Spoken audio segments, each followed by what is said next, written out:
రాజధాని. పాపం తరిమల నాగిరెడ్డి గారు ఎక్కడున్నారో నాకు తెలియదు. ఇప్పుడు నాగిరెడ్డి గారు చెప్పారు 53లో గొంతెత్తి చెప్పారు, రే బాబు దీన్ని తిరుపతిలో పెట్టండి రా బాబు అని చెప్పాడు. రాజధాని అందరికీ ఆమోదంగా ఉంటుంది, స్థిరంగా ఉంటుంది. గుంటూరులో ఉన్న రంగా కూడా చెప్పాడు, తిరుపతిని పెట్టండి అయ్యా నెహ్రూ గారు అని అంటే ఆ రోజు సంజీవ్ రెడ్డి తిరుపతి వద్దు, మరి కర్నూలు ముద్దని తీసుకెళ్ళాడు.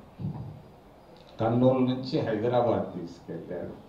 హైదరాబాద్ నుంచి తుళ్ళూరుకు వచ్చింది. తుళ్ళూరు నుంచి విశాఖపట్నం వెళ్ళింది. మళ్ళా తుళ్ళూరు వచ్చింది. మరి నాకైతే నేను తిరుగుతా ఉన్నా ఈ మధ్య తుళ్ళూరులో, నాకైతే మళ్ళీ ఇది కర్నూలు పరిస్థితే తుళ్ళూరుకు రాకుండా ఉంటుందా అని అనుమానం నాకుంది. మరి 60,000 కోట్ల రూపాయలు ఖర్చు పెడుతున్నారు. హడ్కో వాళ్ళు 11,000 ఇచ్చారు, 11,000 కోట్లు.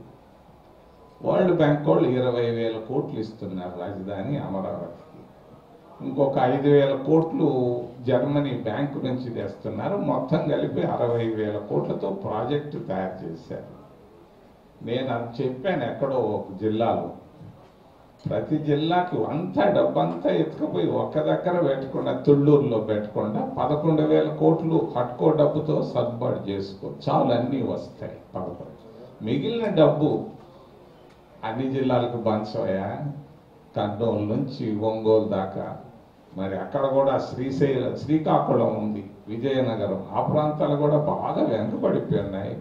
వెనుకబడిన ప్రాంతాల అభివృద్ధికి కూడా ఈ 60,000 కోట్లతో ఖర్చు పెడితే బాగుంటుందని నేను చంద్రబాబు నాయుడుకి సూటిగా తెలియజేస్తూ, ఇరిగేషన్ ప్రాజెక్టులు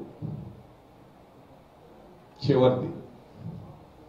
నేను నిన్న వెస్ట్ గోదావరి జిల్లాలో ఉన్నాను. నన్ను అక్కడ జర్నలిస్టులు అడిగారు, ఈ పోలవరం ప్రాజెక్టు పూర్తి అవుతుందా కాదా అని. నేను జవాబు చెప్పలేదు. మరి 40 ఏళ్ల క్రితం నాదెళ్ల భాస్కర్ రావు అంజయ్య పోయి పునాది రాయి వేశారు. ఈ రోజుకి 30,000 కోట్ల రూపాయలు ఖర్చు పెట్టారు. ఇంకొక 30,000 కోట్ల రూపాయలు కావాలని అడుగుతా ఉంది రాష్ట్ర ప్రభుత్వం.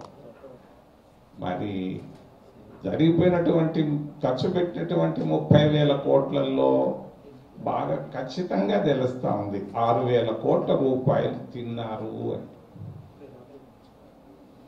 మరి కాళేశ్వరంలో కేసీఆర్ తిన్నాడని అక్కడ విచారణ కమిషన్ వేశారు. ఇక్కడ నేను నిన్ననే చెప్పాను ఏలూరులో, దీనిపైన కూడా ఒక విచారణ కమిషన్ వేసి ఏమి చేస్తే బాగుంటుంది, అంత డబ్బంతా ఎత్తుకుపోయి పోలవరంలో పెట్టకుండా ఇదిగో 50 ప్రాజెక్టులు ఏడు ఉన్నాయి కదా రాయలసీమ ప్రాజెక్టులు. మరి జగన్మోహన్ రెడ్డి చెప్పాడు ప్రణాళిక ప్రకారంగా 23,000 కోట్లతో చేయించాలి, ఇంకొంచెం ఎక్కువై కూడా ఉంటుంది.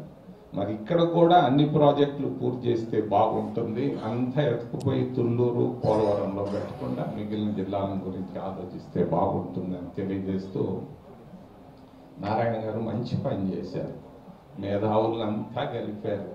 ఈ విధంగా నెలకొక్కసారి ఒక్కొక్క ప్రాంతంలో చేస్తూ పోతే కొంత ప్రభుత్వం పైన ఒత్తిడి వస్తే తప్పకుండా చంద్రబాబు నాయుడు ఆయన భయస్థుడు కాదంటాడు, కానీ ఏది ఎట్టాగైనా మన మాట వింటాడని నాకు నమ్మకం ఉంది. కామ్రేడ్లు అందరం కలిసిపోయి కలిస్తే తప్పకుండా ఆయన కూడా రాయలసీమలో పుట్టిన బిడ్డ, కష్టాలు తెలిసినాడు.